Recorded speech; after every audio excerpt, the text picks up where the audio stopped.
Hello, मैं प्रदीप कुमार आप सभी लोगों को क्लास 11th की केमिस्ट्री पढ़ाऊंगा, जिसमें कि आप सभी लोगों को पिछले वीडियो में पढ़ाए थे डाल्टन का परमाणु सिद्धांत। आप इसके बाद पढ़ेंगे डाल्टन का आधुनिक परमाणु सिद्धांत।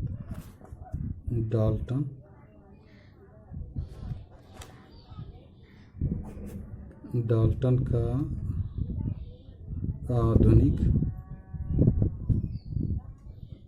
आधुनिक परमाणु सिद्धांत।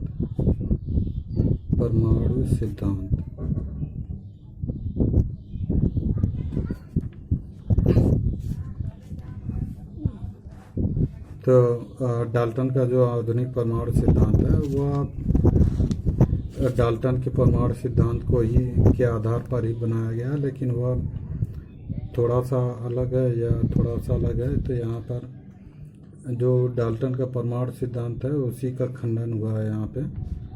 तो इन्होंने जो डाल्टन का जो परमाणु सिद्धांत है उसमें इन्होंने बताया था कि जो परमाणु होता है वह अविभाज्य कणों से मिलकर बना होता है। मतलब कि परमाणु को विभाजित नहीं किया जा सकता। तो इस प्रकार कह सकते हैं कि परमाणु को विभाजित नहीं किया जा सकता। तो यह डाल्टन का परमाणु सिद्धांत था। लेकिन जो आधुनिक परमाणु सिद्धांत है, आधुनिक परमाणु सिद्धांत में बाद में यह मालूम हुआ कि परमाणु को भी विभाजित किया जा सकता है। तो परमाणु को 3 भागों में विभाजित किया जा सकता है। पहला इलेक्ट्रॉन, प्रोटॉन और न्यूट्रॉन, 3 भागों में इसमें विभाजित कर सकते हैं। तो आधुनिक परमाणु सिद्धांत के अनुसार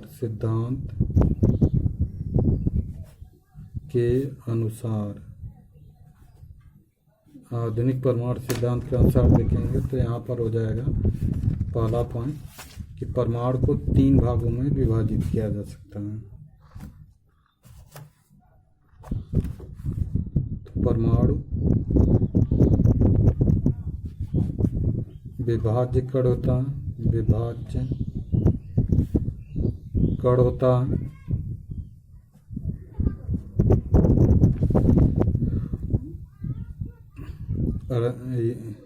इसे 3 मूल कणों में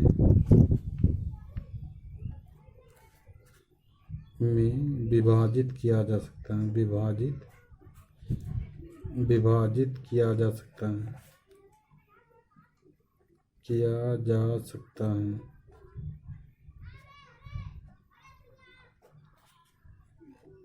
इसमें इलेक्ट्रॉन,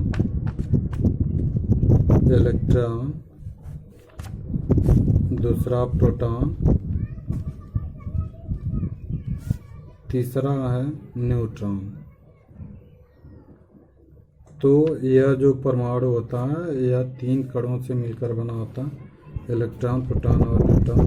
जो प्रोटॉन और न्यूट्रॉन होते हैं वह नाभिक के अंदर होते हैं और इलेक्ट्रॉन उस नाभिक के चारों ओर क्या करता है, चक्कर लगाता है। तो इस प्रकार से परमाणु को 3 भागों में विभाजित कर सकते हैं। तो यह आधुनिक परमाणु सिद्धांत के अनुसार है। अब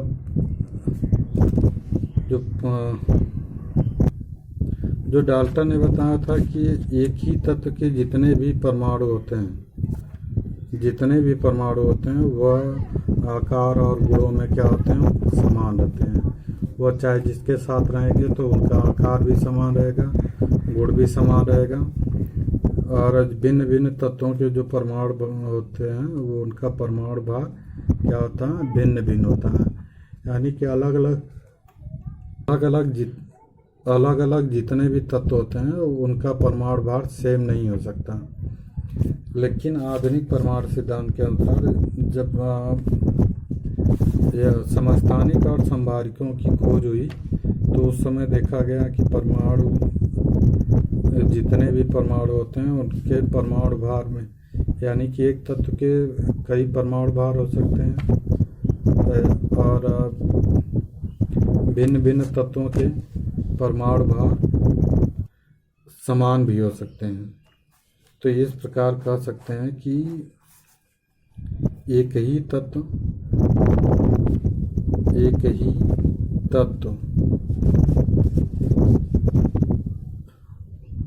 के परमाणु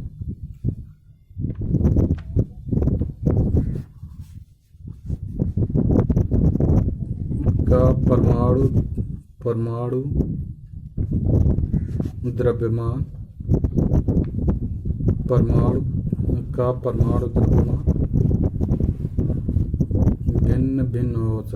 भिन्न भिन्न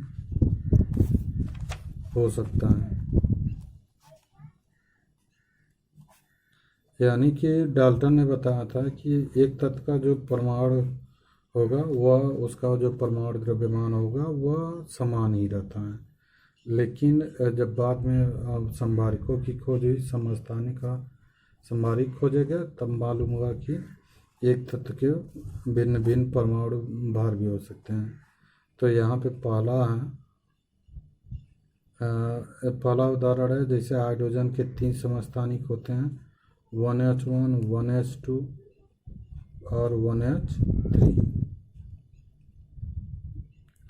तो यहाँ पे परमाणु क्रमांक क्या है? 1 है, यहाँ पे भी 1 है, यहाँ पे भी 1 है, लेकिन इनका परमाणु भार क्या है? 1, 2, 3 है। तो यहाँ पे तीनों हाइड्रोजन है, लेकिन यहाँ पे परमाणु भार क्या है? भिन्न भिन्न है। तो एक ही तत्व के परमाणु भार क्या हो सकते हैं? भिन्न भिन्न भी हो सकते हैं। तथा ऑक्सीजन 8-16, ऑक्सीजन 8-17 और ऑक्सीजन 8-18।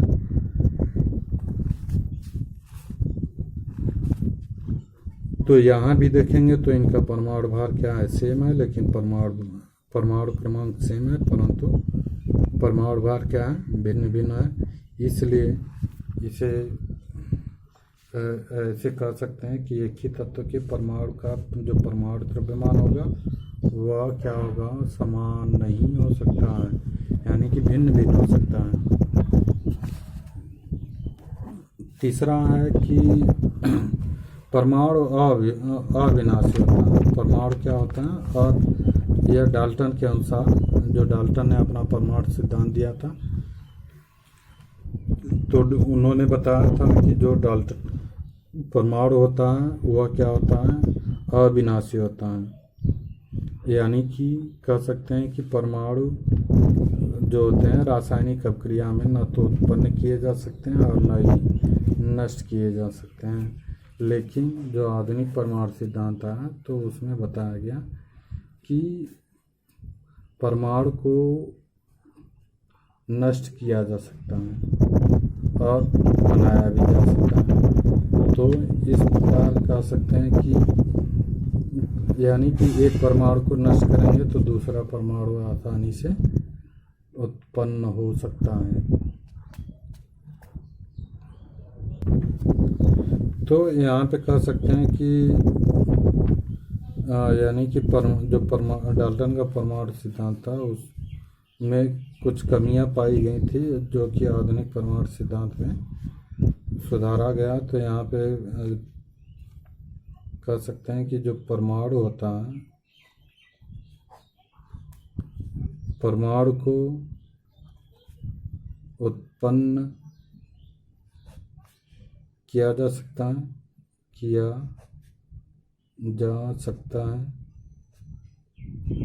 और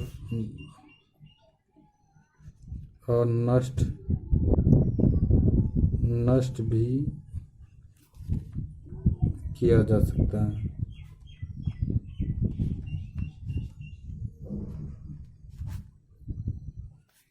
अर्थात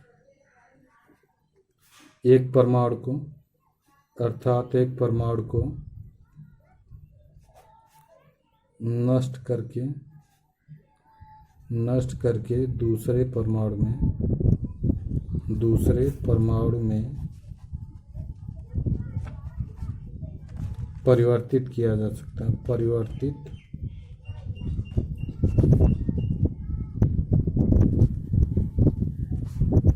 किया जा सकता है। तो यानी कि परमाणु को उत्पन्न किया जा सकता है और नष्ट भी किया जा सकता है। अर्थात एक परमाणु को नष्ट करके दूसरे परमाणु में परिवर्तित किया जा सकता है।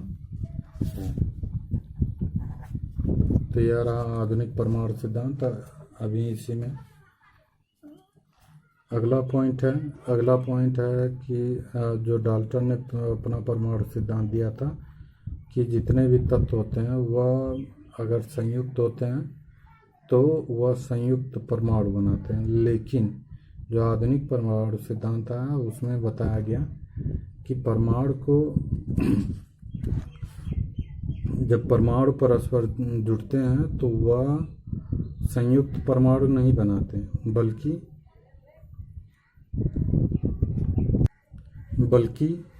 अणु बनाते हैं।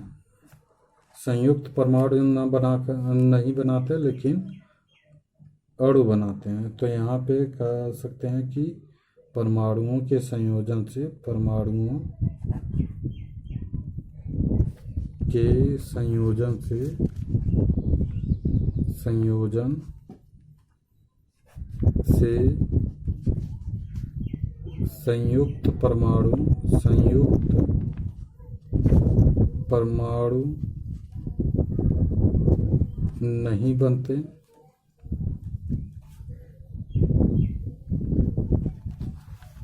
संयुक्त परमाणु नहीं बनते, परंतु अणु बनता है।